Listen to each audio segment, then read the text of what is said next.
मासूम बच्ची की हंसती हुई क्लिप देखकर किसी का भी दिल टूट जाए।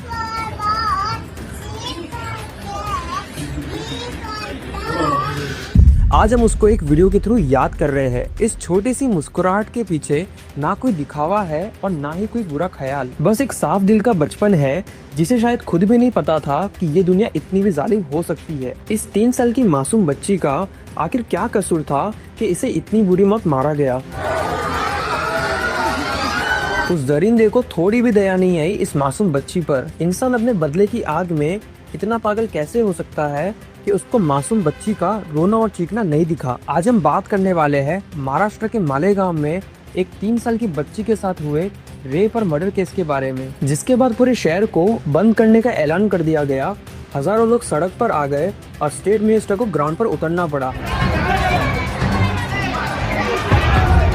सरकार से लेके अपोजिशन तक सबने स्टेटमेंट्स दिए, fast track court, death penalty, सब प्रोमिसेस किए गए। पर सवाल अब भी यही है कि क्या नेताओं की तरफ से ये सारे बयान पब्लिक का गुस्सा ठंडा करने के लिए है या फिर इस बच्ची को सच में इंसाफ मिल पाएगा। फाशी झालीच पाहिजे, आम्हाला न्याय मिळालाच पाहिजे।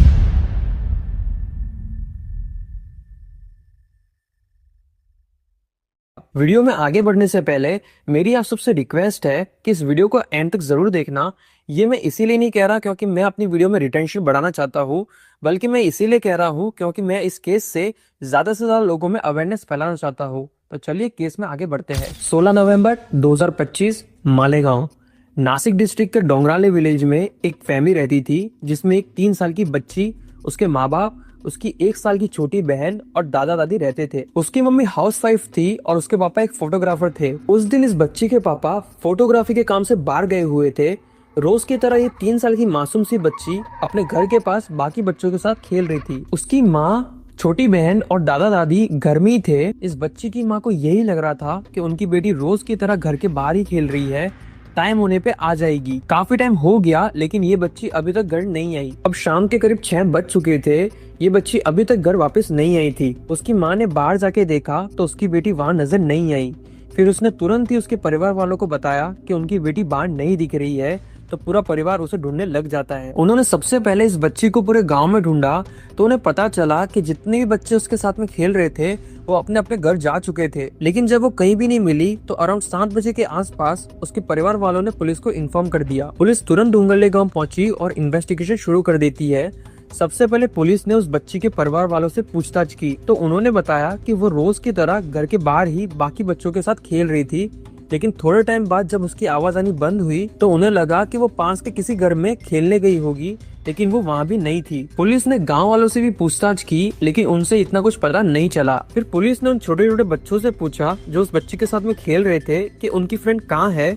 तो उन बच्चों ने बताया कि एक अंकल आए थे, उन्होंने उसको चॉकलेट दी और अपने साथ ले गए। पुलिस को बाद में पता चलता है कि वो कोई और नहीं बल्कि भीड़ में शामिल एक 24 साल का लड़का है जो गांव वालों के साथ में उस मासूम सी बच्ची को ढूंढने का नाटक कर रहा था और उसका नाम था विजय खैरनार। विजय खैरनार एक कंस्ट्रक्शन वर्कर था जो उस बच्ची के घर से करीब 200 मीटर की दूरी पर रहता था। विजय का नाम सुनकर गांव वाले शॉक हो गए और उन्हें पता चला कि तभी इसने 2 बार टावर के कंपाउंड में अकेले जाकर चेक किया और सबको ये बताया कि वहाँ कुछ भी नहीं है। लेकिन जब पुलिस ने मोबाइल टावर के कंपाउंड में जाकर चेक किया तो उन्हें वहाँ उस 3 साल की मासूम सी बच्ची की बॉडी मिली। उस बच्ची की बॉडी को देखकर किसी की भी रूह कांप जाए।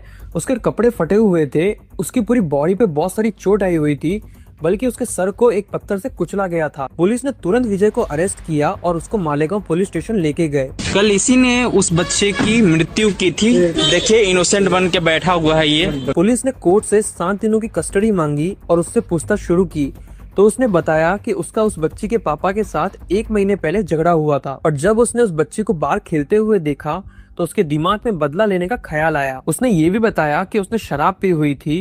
वो बच्ची के पास जाता है और चॉकलेट का लालच देके सुनसान जगह पे लेके गया। उस मासूम सी बच्ची को क्या ही पता था कि इस हैवान के दिमाग में क्या चल रहा है। जब मेडिकल रिपोर्ट्स आई तो ये कंफर्म हो गया कि इस दरिंदे ने उस बच्ची को सिर्फ मारा ही नहीं बल्कि उस 3 साल की मासूम सी बच्ची का पहले रेप किया, फिर बहुत बड़े पत्थर से उसका सर कुचल दिया। कोई इतना नीच कैसे हो सकता है? वो बच्ची कितना रोई होगी, वो कितनी तकलीफ में होगी, और इस हरामखोर को तो सिर्फ अपना बदला लेना था।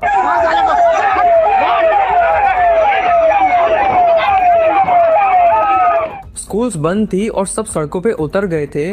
इतना ज्यादा हंगामा हुआ कि पुलिस को लाठीचार्ज करना पड़ा। प्रोटेस्ट इतना ज्यादा हुआ कि कोर्ट प्रोसीडिंग भी वीडियो कॉन्फ्रेंस के थ्रू करनी पड़ी। लोग कोर्ट के गेट तोड़ने लगे, स्लीपर्स फेंकने लगे। पुलिस को फिर स्टेटमेंट देनी ही पड़ी, लाठीचार्ज करेंगे अगर आप पीछे नहीं हटे। इस बीच महाराष्ट्र के water resource minister Girish Mahajan, Maratha activist Manoj Jarange और लोकल एमएलए विक्टिम के घर गए। उन्होंने फैमिली को बहुत सपोर्ट किया और मिनिस्टर जिरवाल ने अनाउंसमेंट की कि इस केस को फास्ट ट्रैक करके 2 महीने में रिजल्ट लाएगी। वुमेन कमीशन की चेयरपर्सन भी विक्टिम के घर गई और गवर्नमेंट ने भी हर तरीके का सपोर्ट देने का प्रॉमिस किया। लेकिन पूरे शहर के दिल में एक ही बात घूम रही थी, क्या हमारे बच्चे सेफ हैं? सवाल ये भी उठता है कि क्या हम सिस्टम पर भरोसा कर सकते हैं?